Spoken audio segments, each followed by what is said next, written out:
Il-Ministru tal-Ambjent imbarka inizjattiva li għandha twassal biex isiru attivitajiet ta' tindif b'nadi differenti madwar Malta u Għawdex.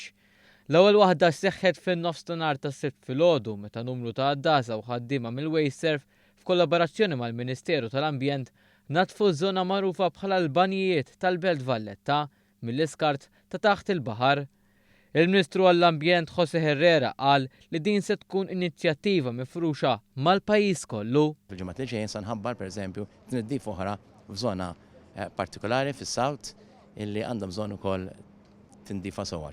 Minn żmien għal żmien se tibdew tisimgħu b'dawn l-inizjattivi. Ovvjament aktar ma jgħaddi żmien, aktar nirristruttura dan l-aspett tal-Ministeru tiegħi u wett ukoll illi l-Direttorat tal-Parks li huwa isu parti tad-Dekastero li jieħu ħsieb l-assi kapitali naturali tal-pajjiż sa nirridu menzjonah sa nsaħħu. Min-naħa tiegħu Albert Dimek, koordinatur loġistiku tal-Fondazzjoni Valletta 2018, tenna li din it-tendifa ta' tilbidu għal Valletta Green Festival. Dan ukoll illum huwa l-bidu tal-Valletta Green Festival li kienet idea tal-ċermen tagħna, tas-Sur Jason Mikallef, li beda dan l-oġġett festa ta' ħdura ġol-belt li hija nieqsa mill-affarijiet ta' ġonna u ta' spazji miftuħin.